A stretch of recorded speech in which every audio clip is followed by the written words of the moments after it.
nom du directeur général de l'Office national de la protection civile, toute notre gratitude pour ce temps d'antenne qui nous est consacré afin de communiquer avec nos concitoyens sur cette thématique qui est d'actualité et qui est récurrente. Ok, est-ce qu'on peut parler des missions et attributions de l'ONPC, justement? Très bien. L'Office national de la protection civile est chargé de la mise en œuvre de la politique définie par le gouvernement en matière de protection civile. Il s'agit de prévenir les risques civils, de participer à l'élaboration des plans de secours, la mise en œuvre de ces plans de secours. En un mot, il s'agit de coordonner l'ensemble des activités de secours d'urgence en liaison étroite avec les unités opérationnelles des services des ministères concernés, ainsi que les collectivités territoriales. Bien, je dis, comme vous avez fini de dire tout ça, quelle est l'étendue des pouvoirs dont vous disposez justement pour mettre en œuvre tout ce que vous avez dit là? L'ONPC a des pouvoirs au niveau national, qui s'étendent donc sur toute l'étendue du territoire. Et à ce titre, en coordination donc avec l'ensemble des ministères concernés, nous agissons pour apporter une réponse efficace à cette problématique qui nous permet de nous retrouver ce matin. Justement, en parlant d'efficacité de vos réponses, je veux dire, est-ce que vous disposez de matériel humain, en termes de ressources humaines, financiers et aussi en termes de logistique? Puisqu'on le voit, à l'occasion des saisons des pluies, il y a d'énormes dégâts que les pluies, malheureusement, font. Et dans les opérations de secours, ce n'est pas toujours évident. Le gouvernement s'efforce de mettre à la disposition de l'ONPC les moyens nécessaires pour accomplir la mission qui lui a été confiée. Au niveau humain, nous disposons d'environ 2000 personnels qui sont répartis sur l'ensemble du territoire national et qui agissent de concert avec les autres services dans leur localité pour adresser cette problématique-là. Au niveau matériel, au niveau logistique, des efforts sont consentis donc, chaque année en matière d'acquisition, mais également d'entretien du matériel opérationnel, matériel existant, pour garantir un certain niveau d'intervention quant aux différents sinistres et catastrophes auxquels nous pourrons être confrontés. Mais justement, en parlant de ces sinistres et catastrophes, mon colonel, j'ai cru entendre, vous me direz si je me trompe, que l'ONPC fait partie de la commission d'attribution des permis de construire. Donc, je m'explique mal le fait que, je veux dire, l'ONPC soit membre de cette commission et on voit partout dans le district d'Abidjan, mais des constructions souvent dans des zones non constructibles. Et après, on assiste malheureusement à des catastrophes. Pourquoi l'ONPC n'agit pas en amont, justement, pour éviter que voilà, des permis soient accordés aux personnes qui construisent dans ces zones-là? Je vous remercie pour cette question qui nous permet d'échanger sur ce point important. La commission du permis de construire à laquelle l'ONPC participe est composée de plusieurs membres. Il s'agit donc pour chaque membre, en ce qui le concerne, et selon donc sa spécificité, d'intervenir pour garantir que les constructions sont faites selon les normes. En ce qui concerne l'Office national de la protection civile, nous intervenons en matière d'études de plan, en matière d'édiction de prescriptions quant à la solidité des bâtiments, et nous intervenons également quant à l'exploitation de ces bâtiments. Je vous donne à titre d'exemple, dans un bâtiment, il faut ce qu'on appelle des portes, que nous appelons des dégagements, en nombre suffisant et en largeur également adéquate pour permettre l'évacuation des personnels en cas de besoin. Oh, mon colonel, j'ai bien compris cela. Dans les missions de l'ONPC, il y a la prévention. Donc, prévention veut dire prévenir les risques. Est-ce que, par rapport à cette mission de prévention-là, l'ONPC au sein de cette commission ne devrait pas dire cette zone-là où une compagnie immobilière veut faire une opération, elle est dangereuse? Parce qu'après, c'est l'ONPC qui est en première ligne pour aller sauver les populations qui sont en danger. Très bien. Donc, comme je le précisais plus haut, chaque membre de cette commission, selon ses attributions, intervient dans sa spécificité. Mon colonel, l'ONPC a pour mission de prévenir. Ça fait partie de vos attributions? Tout à fait. Dans le cas de la commission du permis de construire, nous intervenons sur les spécifications techniques concernant, donc, dans ce cadre-là, la prévention n'est pas prise en compte. Concernant les plans, concernant les plans, les mesures de construction. Quant à l'attribution, la définition, l'attribution des lots ou l'attribution de la définition de certaines zones. Ça ne relève pas de la compétence de l'ONPC. Ça relève d'une autre mission spécifique d'autres structures. OK. Donc, je veux dire, donc vous ne disposez pas d'un droit de veto au sein de cette commission, si je vous suis bien. Même quand on sait que la zone est dangereuse, que si on y construit... Bon, je vais prendre la route de Bingerville. On a tellement de promotions immobilières pour ceux qui connaissent Bingerville. Il y en a même qui se trouvent dans des bas-fonds. Mais je dis, on laisse faire. Est-ce que l'ONPC, donc, je dis, vous êtes dans cette commission-là à titre consultatif, vous ne pouvez pas dire non, non, c'est pas bon? L'ONPC, comme l'ensemble des membres de la commission du permis de construire, dispose du droit de veto. C'est-à-dire, dans cette commission, l'avis négatif d'un membre de la commission annule toute progression sur le dossier concerné. C'est-à-dire, dans cette commission, chaque membre dispose du droit de veto.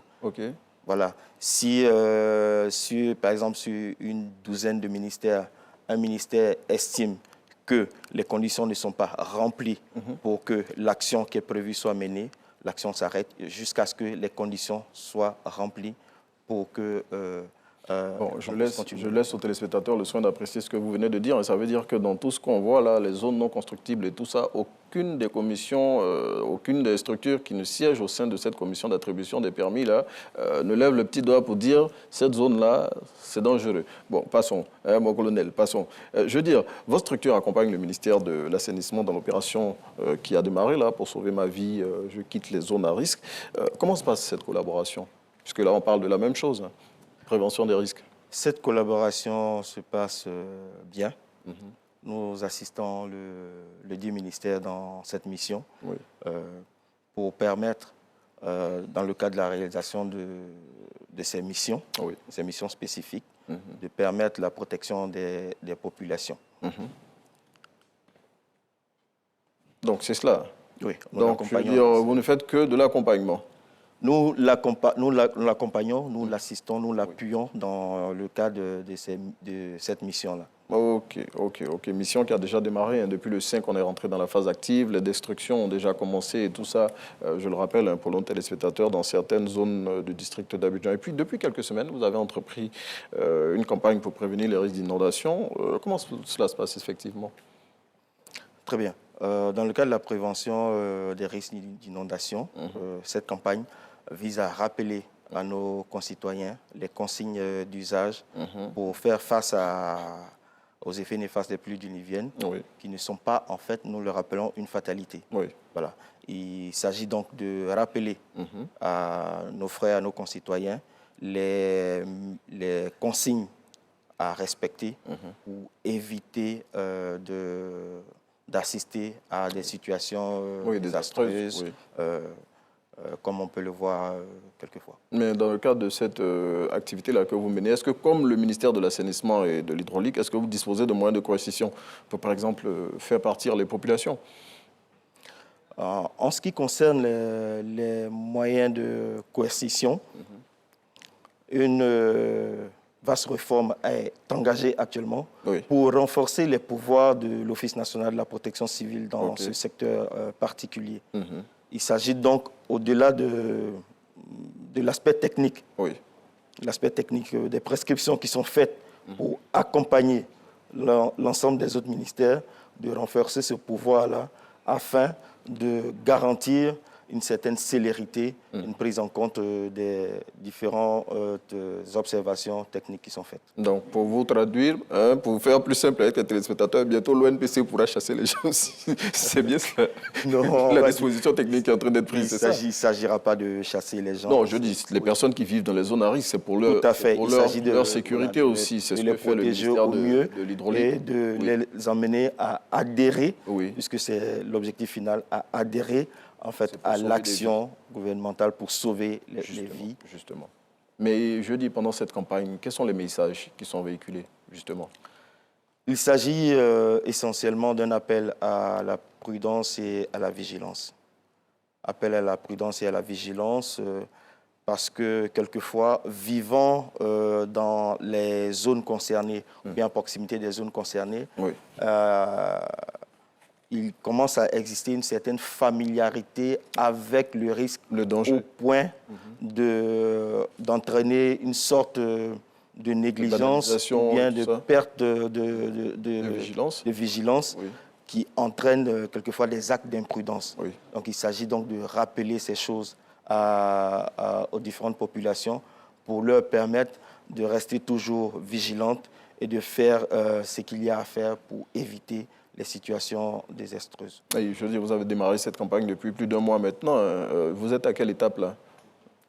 Nous sommes actuellement, après les étapes de sensibilisation, d'information, de préparation, de contact direct avec les populations pour les emmener à appliquer les consignes qui leur sont données, notamment de libérer les zones à risque, éviter ces zones à risque, se mettre à l'abri en cas de sinistre et puis de prévenir les services de secours. Ben, colonel, chaque année, c'est ce que vous faites, hein, ce que vous venez de décrire, sensibiliser et tout ça. Mais pourtant, je veux dire, chaque année, on assiste aux mêmes scènes quand il y a les saisons de pluie.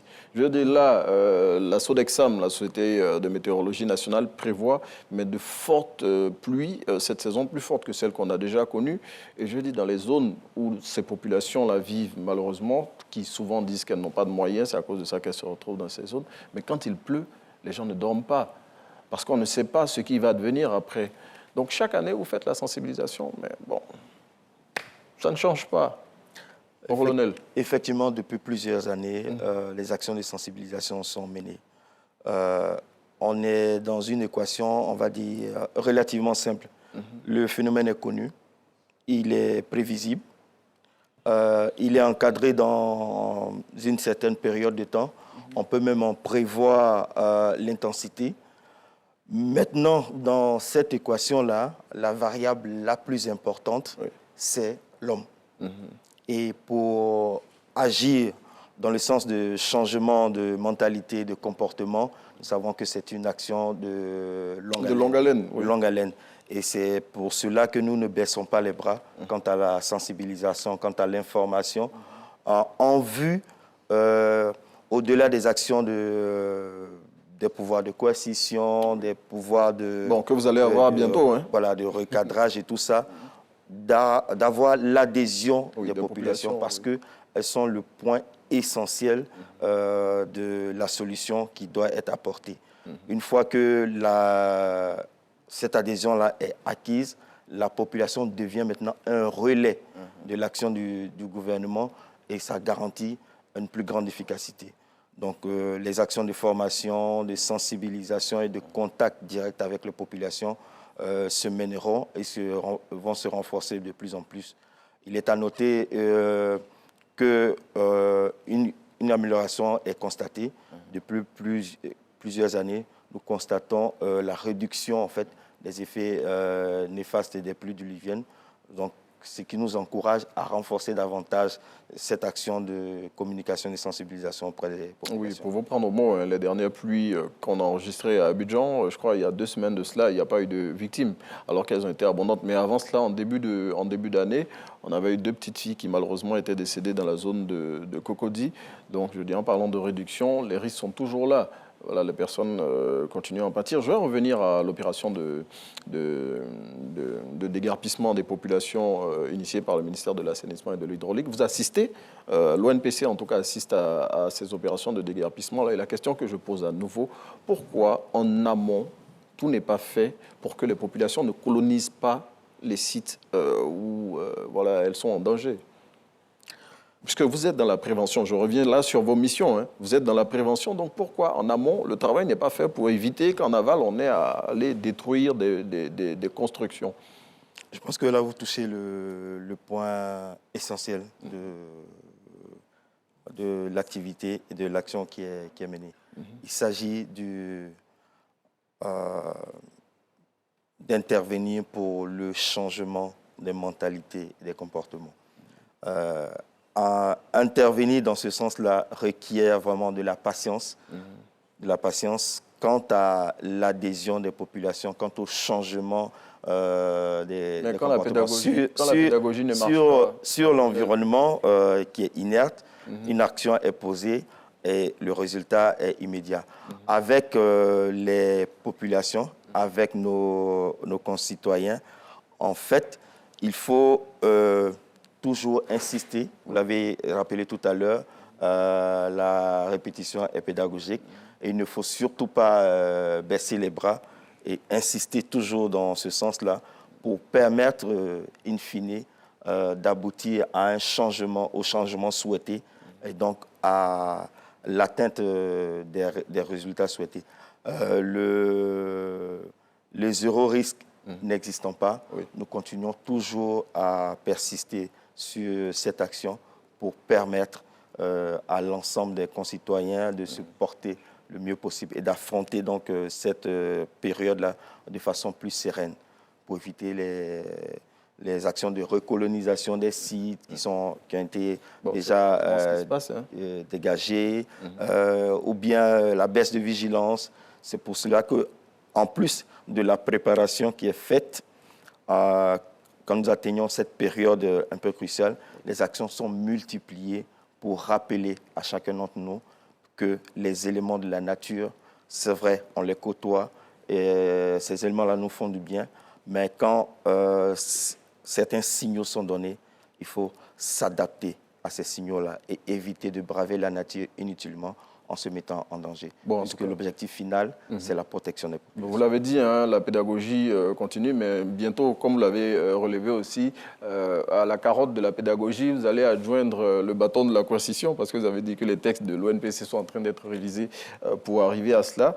Dites-moi, l'ONPC, justement, est-ce qu'elle jouit d'une autonomie pour mener à bien ses activités? Concernant l'autonomie de l'Office national de la protection civile, je peux dire que les dispositions sont prises par le gouvernement pour que nous ayons les moyens nécessaires pour accomplir la mission qui nous est confiée. Il s'agit notamment de moyens humains à travers le recrutement permanent de personnel, leur formation, le renforcement de leurs capacités, l'acquisition de matériel, donc au niveau logistique, et également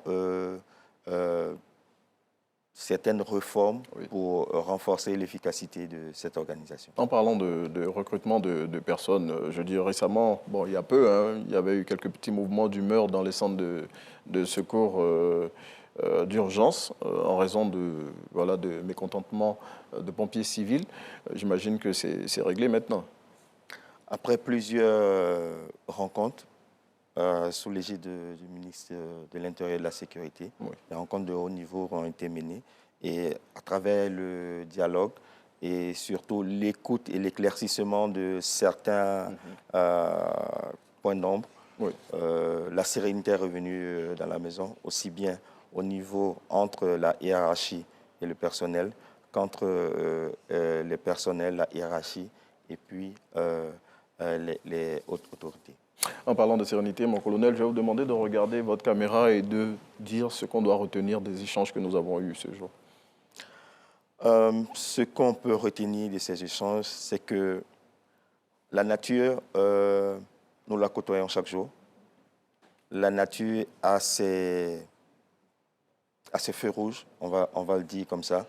Et face à ces moments d'alerte-là, nous devons rester toujours vigilants. Il s'agit, en ce qui concerne cette période de pluie, de faire un appel à la vigilance à nos concitoyens, vigilance et à la prudence, notamment de libérer les zones à risque qui sont connues, qui sont recensées et qui leur sont données et rappelées à chaque fois. La liste de ces zones-là est mise à jour régulièrement. D'éviter ensuite ces zones à risque-là, de se mettre à l'abri en cas de sinistre et puis d'alerter au plus tôt les services de secours. Nous insistons cette année concernant les enfants Voilà, nous appelons les parents à vraiment beaucoup plus de vigilance concernant les enfants pour éviter que ces enfants aillent jouer près des canaux de ruissellement ou bien dans des zones réputées dangereuses, et donc de s'assurer de la position et de la présence de ces enfants-là quand ces sinistres arrivent. Nous voulons rappeler également aux populations que les couverts végétaux ne sont pas des zones d'abri. On ne s'abrite pas sous un arbre quand il y a ce genre d'événement-là. Donc, de se mettre dans un lieu sûr et attendre que le niveau des eaux baisse pour pouvoir sortir sereinement. Et enfin, que la voiture n'est pas un abri. En cas d'inondation, ne pas s'abriter dans sa voiture qui pourrait être emportée à tout moment. En tout cas, j'espère que vous avez bien noté toutes ces recommandations faites par le colonel Yeo Marus, directeur des opérations de secours de l'Office national de la protection civile que nous avions aujourd'hui et avec lequel nous avons parlé des inondations en saison des pluies et du rôle joué par l'ONPC pour réduire les risques pendant ces périodes. Merci de nous avoir suivis. On vous laisse en compagnie de Naomi Alafé Amoussou pour la suite de Matin Bonheur.